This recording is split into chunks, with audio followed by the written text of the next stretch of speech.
Good evening, everyone. We are delighted to welcome you to the Fund Managers League session powered by the Private Client Group of Kotak Securities. Before we start the webinar, I would like to introduce Akshay, who leads the product practice at PCG, to walk you through a small presentation about the Private Client Group. Akshay, over to you. Yeah. Thank you, Ketki. So most of you would, know us, but for those of you who don't, I'll just take, 5 minutes before we start the much-awaited session with Radhika Gupta. Let me just put on the presentation. Just give me a minute.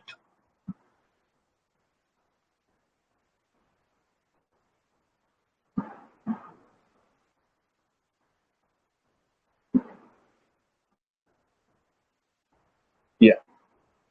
So Kotak Group, as you know, most of you would know, is India's largest wealth manager, and we currently manage around 2.5 lakh crores of assets. And Kotak Securities is the fully owned subsidiary of the Kotak Mahindra Bank, and has been one of the leaders in equity markets for the last 25 years.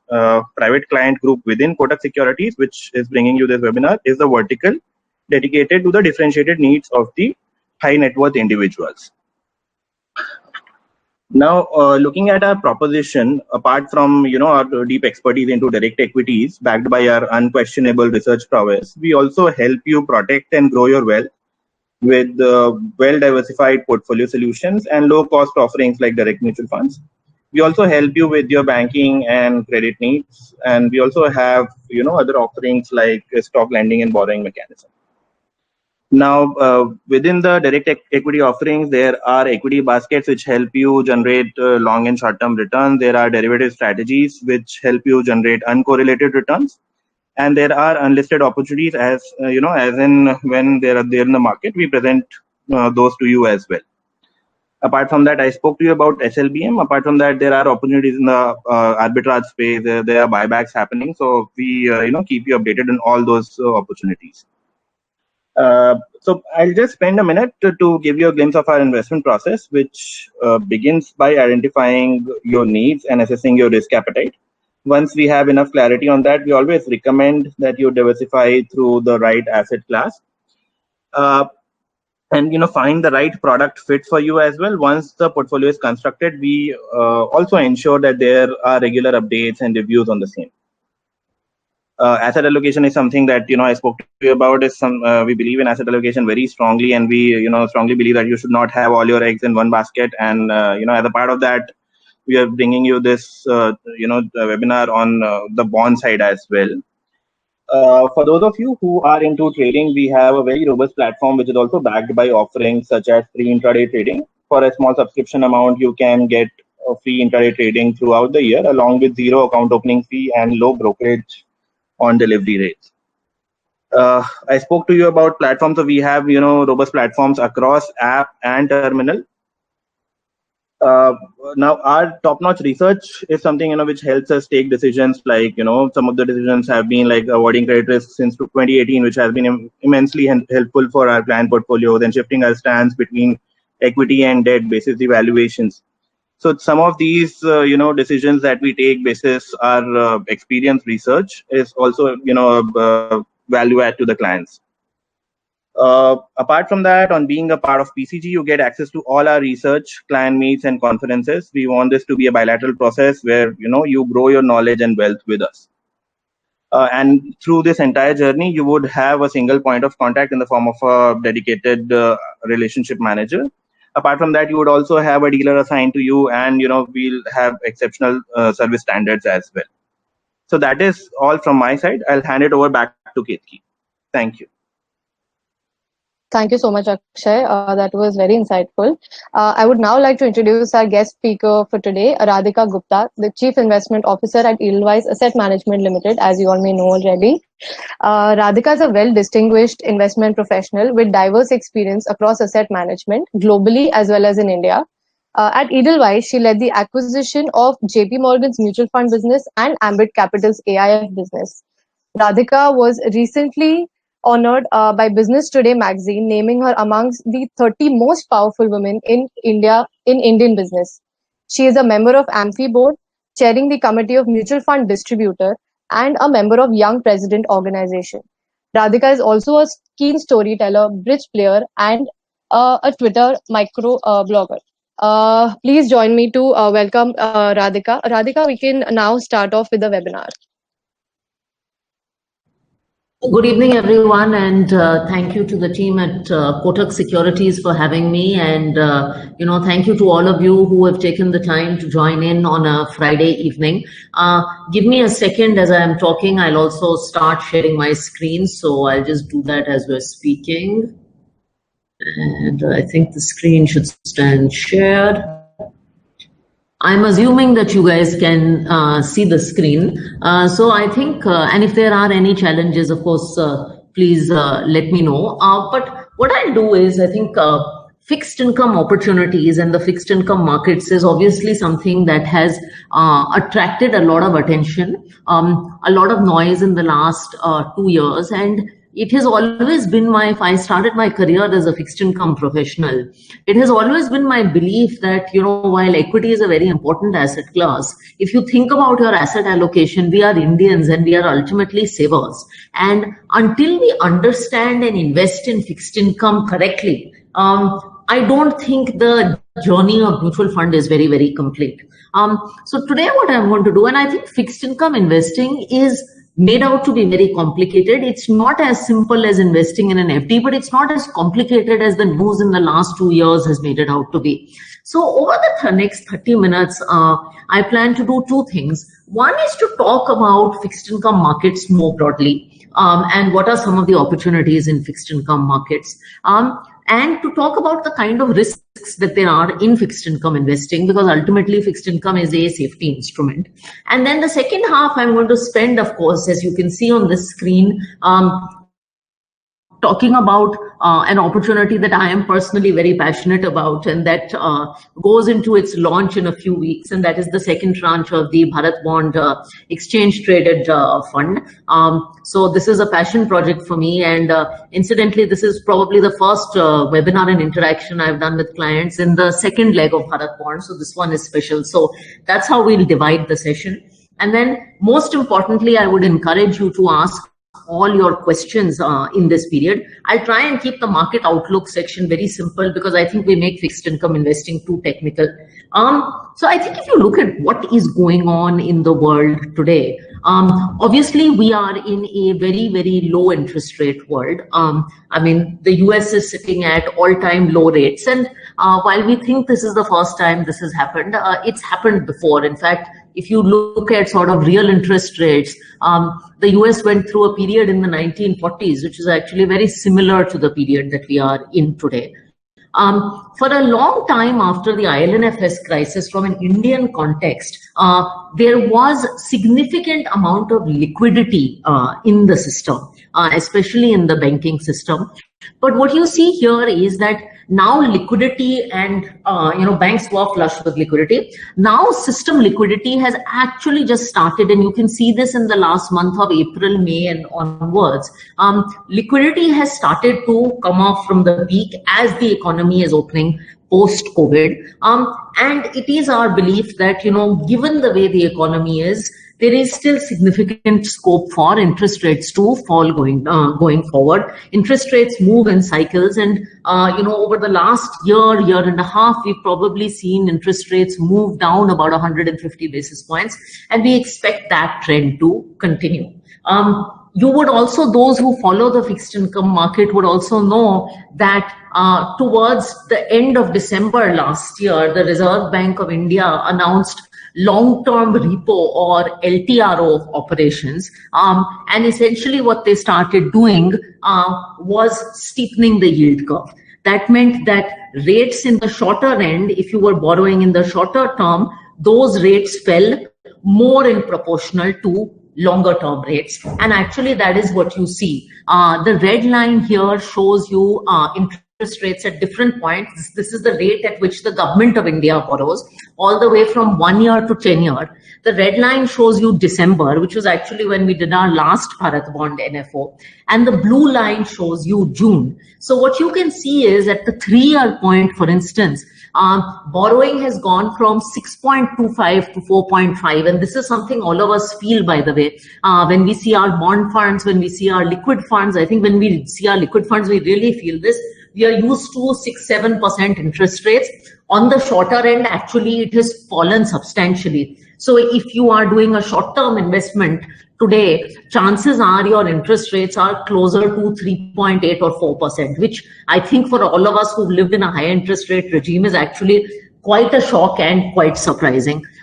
Where interest rates have not fallen and are actually still reasonably elevated, and I think this is an opportunity for investors, is towards the longer the curve. So if you look at everything after 3 years from here, if you look at 5 years, and if you look at 10 years, for instance, the amount of fall in interest rates has been significantly less than it has been in the shorter end, which is why we believe that for investors today, if I were to put money in fixed income, perhaps the juice and the opportunity lies somewhere in the 5 and 10 year segment, because of the RBI's actions, a significant amount of fall in interest rates has already happened in the shorter side.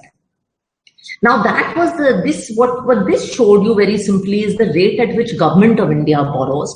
Of course, Government of India is not the only borrower. Now we move into the rate at which AAA public sector bonds, I would say the quasi-sovereign space. And again, showing you the same kind of data. Obviously, this is after government bonds. This is the most liquid segment of the market. The red line is December.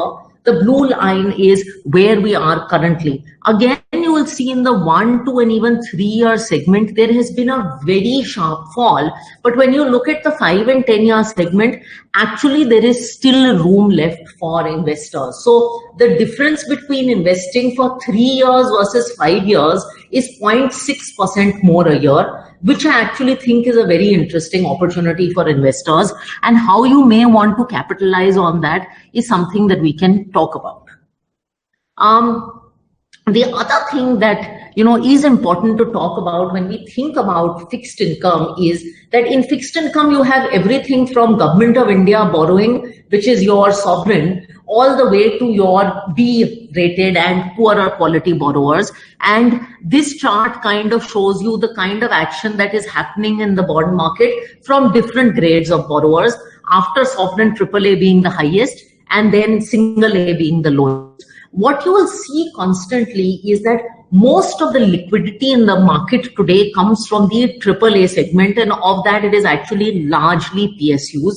Because of the credit crisis post IL&FS, from a lower rated borrower point of view, there is still a significant amount of risk aversion that continues. So again, as an investor, if you're looking for liquidity, AAA public sector continues to be the segment where most of the issuance and liquidity is today. And again, just on the point of credit, because people talk about credit a lot, relative. So if you look at different borrowers, starting with Government of India, there is a spread over which, so Government of India, if it borrows at 5%, different borrowers borrow at rates above Government of India. So AAA here, what you see on 30th April, AAA public sector companies were borrowing at about 1% over Government of India. AA, which is the next grade, was borrowing at 2%, and AA minus, which is significantly lower down the curve, is borrowing at 4.5%. After that, you see the rates at which NBFCs are borrowing, and you see that lower rated NBFCs, if Government of India is borrowing at 5, they're still borrowing at 13 today, and you see housing finance companies. And you see how that looked in April, and you see how that looked in May. While credit conditions are getting a little better, we believe that they are significantly challenged today, and credit spreads are very, very high. So for a retail investor or an HNI investor or a private client investor today, venturing into the lower end of the credit curve is not something we advise in a period of economic uncertainty and at a time when you'll see the impacts of the moratorium, and you could potentially see more corporate downgrades, versus the AAA segment seems to offer interesting value to an investor today. Now, I think when people think about fixed income, and I'm going to be a little honest here, we come from a mindset of FD, itne saal ke liye paisa lagaya to itna mila. But it's very important to think about what is the kind of risk that we take when we look at fixed income.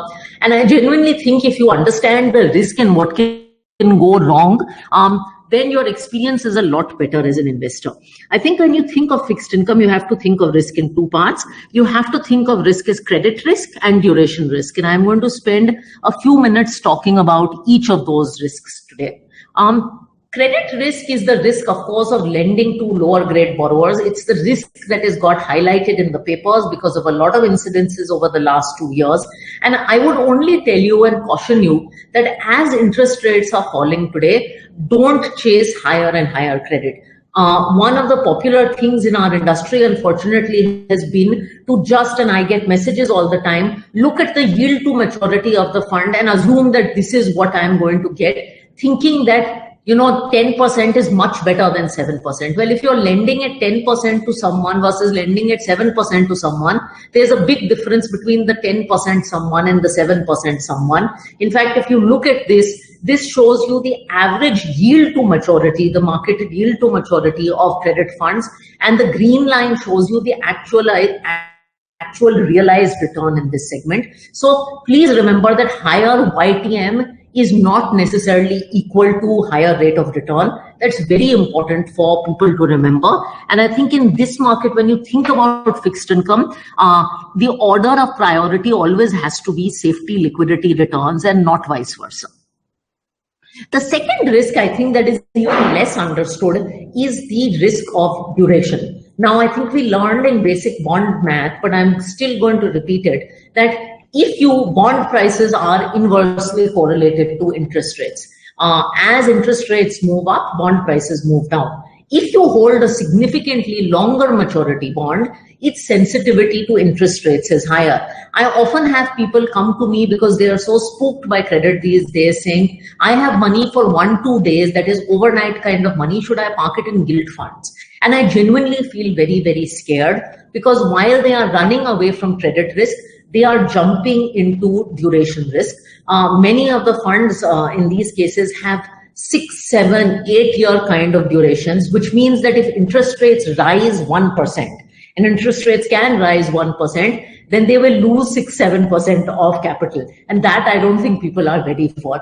In fact, trying to time duration is one of the hardest things possible. And you see that if you look at the average yield of GSEC and the duration of GSEC funds, we hold lower duration at the peak of a cycle and higher duration at the top of a cycle.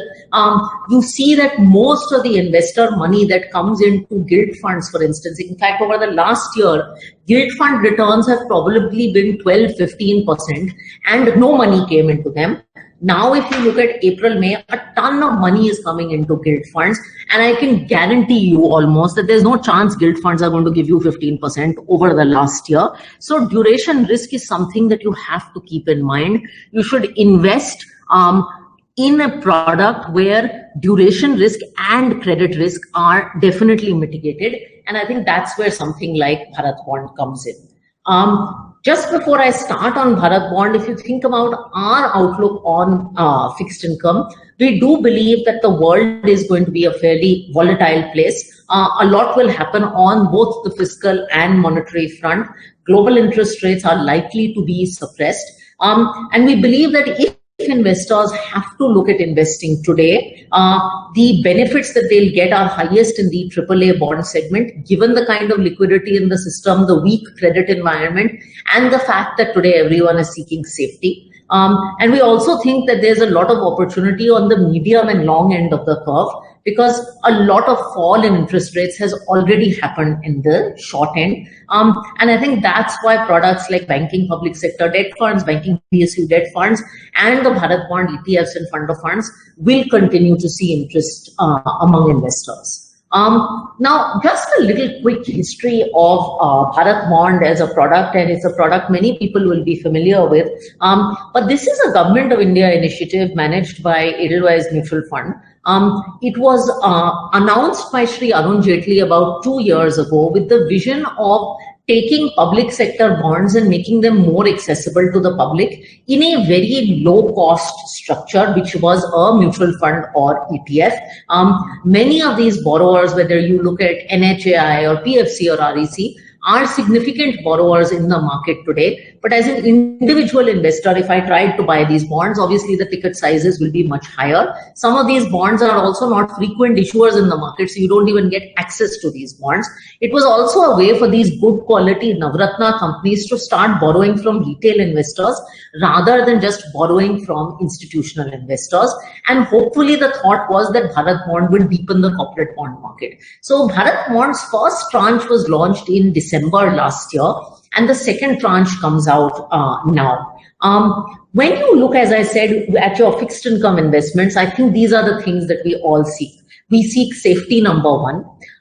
We seek stability of return. So we don't want this duration madness. We don't want our fixed income funds to give 15% one year and minus 1% that the other year. That's equity. We seek tax efficiency, especially as HNI's tax efficiency is very, very important to us.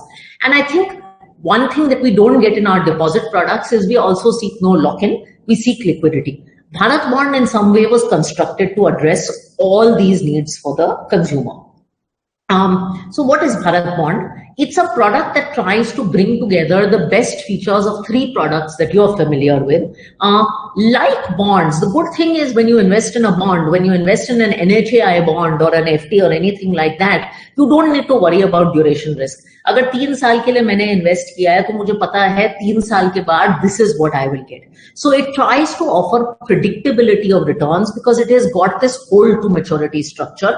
Bharat Bonds come out with fixed maturity dates. So there was 2023 and 2030. Now a 2025 and 2031 will come out. If you hold the products till maturity, because it's just buying and holding bonds, you are likely to get the rate of return that is indicated, in the marketing. The second thing is, unlike a single bond, Bharat Bond holds a diversified portfolio. Each portfolio typically will have 8 to 10 names in it. And it has the similar benefit as debt mutual funds of taxation efficiency. After 3 years, you get indexation, 20% tax with indexation. So that means your average tax rate ends up somewhere between 8 to 10%. And what it brings is also the features of an ETF. Bharat Bond is liquid. It's listed on the exchanges. Because it's an ETF, it's also very transparent. It can't do what it wants. It's got an index managed by NSE. And most importantly, it's very, very low cost.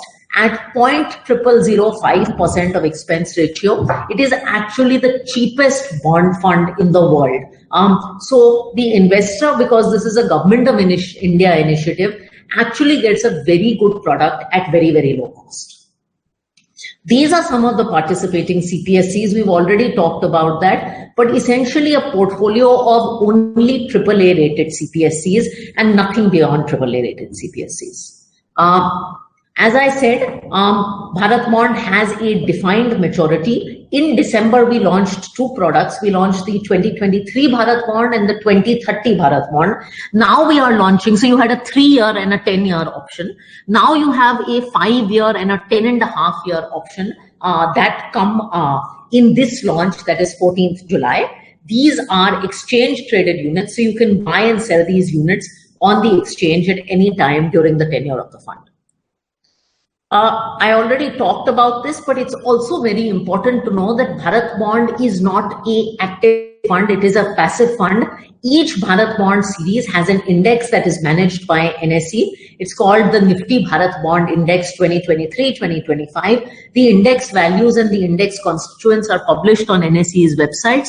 So essentially there's a basket, there's an index with a set of AAA CPSCs and AAA public sector bonds, and Bharat Bond just invests in bonds of those, and it will hold those bonds till maturity, which is why you will get stable and predictable returns. How it works for the investors, these units are listed on the exchange, so you can buy and sell units of Bharat Bond any day that are listed on the exchange, and once we get that money, we'll invest it in public sector bonds. Upon maturity of these in 2023, 25, 30, 31, you will get your money back invested along with whatever returns have accrued. There will be an NAV like any mutual fund. The criteria for the companies that we invest in, this is very important to know. As I said, they are AAA rated bonds, and they are bonds that are liquid in the market. So the more liquid bonds that have higher amounts of outstanding are the ones that we tend to give higher weightage to. That's the index methodology. And exposure to any single company is capped at 15%. Every quarter, we do a review of the NSE does a review of this process, and any companies will move in and out, or their weights will change basis that. With Bharat Bond, there are two investment options for you. Keep this in mind. There's a 2025, which is a 5-year product, and there's a 2031 launching, which is an 11-year product. Right now on this screen, we have given you the indicated yield. This is a little old, so it might have moved by 10-15 basis points. But broadly, the 5-year product should be somewhere between 5.8 and 6%. The 11-year product should be somewhere between 6.8 and 7%. So that's what you can think about as you think about this. Of course, to invest in an ETF, you do need a demat account. Investors who do not have a demat account have an alternative medium, that is the Bharat Bond Fund of Funds. There you do not have to buy and sell on the exchanges. You can just buy the fund of funds. That's priced at 0.05%, so also very competitively priced. So if you have a demat account, you can buy via your broker, which is Kotak Securities. If you don't, then you can go ahead and use the fund of fund vehicle. The fund of fund I already talked about. So I think with that, why should you invest, or why should you look at a structure like this? It's got, I think, the stability and predictability of a bond, the safety that comes with public sector, daily NAVs and live NAVs throughout the day. Actually, all the constituents of Bharat Bond, the entire portfolio and the AUM are disclosed daily on our website. There's no lock-in to any of these instruments, and it actually is very, very tax efficient and very low cost. So that's what comes together in Bharat Bond. What I'll also show you is a quick example on how taxation would work out. Here, what we've done is for the 5-year and 11-year, compared a traditional FD product with a 5 and 10-year Bharat Bond. We've assumed that the 6% and 7% rate of taxation. We've done the indexation calculations, and what you'll see is after tax, while a 5-year Bharat Bond is at somewhere around 5.6% in this case, about 1.5% above your traditional investments, also about 1% above tax-free if you look at tax-free bonds today. So it turns out to be actually very, very tax efficient, and this is something to keep in mind. You can look at this later, but this is April 2025. These are the companies in the April 2025. These are all large AAA PSU issuers, and these are the companies in the April 2031. Also, I must, a lot of people do ask that since you launched the Bharat Bond series, how has it done in the past? We are very encouraged by the performance of the first tranche. We launched it with about 12,000 crores. It was a very quick launch. And I have to say that the AUM has actually grown to 13,500 crores. Most of the growth has come in the 2030s. So people have really chosen to take long-term money and park it in the Bharat Bond vehicles. Because interest rates have fallen, obviously the recent performance has been very good, but it is a short period. But I think for the important thing to know is that if you are a hold to maturity investor, the indicated yield to maturity that you see on the screen is what you're likely to realize. One of the other questions for people who are, traders is what is liquidity like? Because ETFs, people always worry about liquidity and bid ask. I'm happy to say that liquidity has been very healthy. We have market makers appointed. The bid-ask spread has been somewhere between 5 to 10 basis points, even in a low liquidity environment. In fact, the bid-ask spread for the underlying bonds has probably been higher than Bharat Bond. The daily traded volume is also about 3.5 to 4 crores, which is even higher than GSEC ETFs. So this is actually one of the most frequently traded ETFs that exist in India outside the liquid ETF. And I think because demand is good, these have been trading consistently at a premium to their NAV, which is an indication of the kind of demand that has happened. People also, in wake of multiple mutual fund events, have asked questions about large transactions. We have, over the last few months, been able to process redemptions as big as 500 crores, subscriptions as big as 500 crores in a single day without any.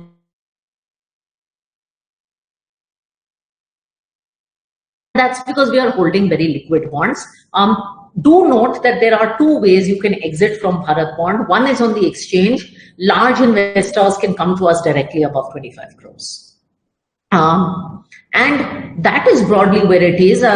Just to summarize the fund features, the 2025 and the 2031 launch, both holding AAA PSUs. They open on 14th July and close on 17th July with the underlying NSE indices. And they are available through the ETF and fund of fund mechanisms. The website bharatbond.in goes live on Monday, where all the details are also there. So with that, I'm just going to stop here and stop sharing my screen, and maybe I can take any questions. Thank you, Radhika. Akshay this side. Yes, sir. Received a few questions. I'll just, with the permission. Yeah. So, a couple of people have asked that, do these also give out coupons, like other bonds, and, how are they comparable in terms of these coupon payouts? Good question. So they don't give out coupons, and the reason they don't give out coupons is because in mutual funds, the way to give out, so the bonds get coupons. Lows of 5.7%. So what is your view? Like, would they reach a 5% sort of level? So I'm sure exact levels would not be something that you would want to say, but what is the view around the duration play? So I think that yields will fall at least over a 2 to 3 year period. Over a 10-year period, it is impossible to predict. I don't like taking funds that have explicit duration like gilt, even though I run a gilt fund. But I don't like the category, as I said, because it is impossible to time and they become very volatile. The good thing with something like Bharat Bond 2031 is that you can play a 3-year duration play. Otherwise, if you do a hold to maturity for 10 years, you also realize that return irrespective of what happens to interest rates, because it is a declining maturity structure. So in that, and that is why the 2030 series grew so much, because people said, look, if interest rates move in a funky way, then I'll just hold it for 10 years. If they do fall in 3 years, I'll exit in 3 years. Got it. And our outlook generally is that rates will fall over a shorter period, but over 10 years, impossible to project. Okay. Actually, a couple of queries were regarding credit funds. So I think you have answered it in a very elaborate way. So if you could just reiterate, just in case, somebody would have missed. Okay, so my basic points on credit funds are: one, I think, it is a tricky time to take credit. I don't like taking credit risks in portfolios because I believe that if you're taking those kind of risks, you should take them in equity. Today is an even more challenging time to take credit risks because the worry of corporate downgrades and defaults is at probably its highest. You see the stress in the NBFC and housing finance and that segment. You see the stress in corporates, and this moratorium is not helping anyone. So I think you're moving into a very, tricky space. The second problem with credit funds, in my opinion, and I don't run one, is the challenge of liquidity today, and that has been seen. I think when you're looking at debt money as part of your asset allocation, and you use the word asset allocation when we started, it's very important that you have liquidity. I think the AAA segment has liquidity today, but even the AA segment in debt in India doesn't have liquidity. So the credit segment, if you want to sell any of these, liquidity becomes a challenge, which is why I think, my view on credit fund stands. I would also reiterate the point I made around YTM. Don't assume a higher YTM automatically translates to a higher rate of return, because it doesn't factor that there can be downgrades and defaults, which we've seen adequate quantities. Great, thank you. The next one is regarding the recent sovereign downgrade. So the question is that does the sovereign downgrade pose a risk on the PSU bonds, or would that help increase spreads? How do you see the recent developments? So I think it is neutral from it's a challenge from an India. So firstly, the sovereign downgrade has not hit India below investment grade. One agency has reaffirmed, one has talked about this. So we are still above investment grade. Just remember that. So that's one thing. And that is the sovereign rating. That affects the kind of flow that India gets from a foreign investor point of view. And that affects the country, and that affects the PSU. So to that extent, yes. Now India's already seen a significant amount of FII pull out debt capital. So that is already happening. So that challenges that. But I don't think it moves the relative spread between GSEC and PSU. But I would say that the spread you have between GSEC and PSU is at historical highs. It's still 100 bips. The average should be 40 bips. So sovereign downgrade or not, as an HNI, you are in very good shape from a risk reward point of view. Got it.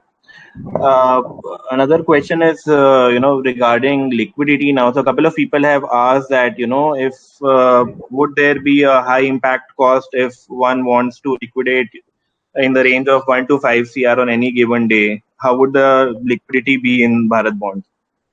So liquidity has been really comfortable actually. The impact cost has somewhere been in the 5-7 basis points range, which by the way, if you were doing with underlying bonds would be higher. And this is a low liquidity period. We've seen transactions and liquidations of up till 22 crores also on the exchange. Above that comes to the AMC. But that's the kind of quantum we've seen very comfortably on the exchange. We have 3 market makers in place, JM, Edelweiss and Trust Capital, who are doing a very good job in terms of market making. So I think that's been comfortable.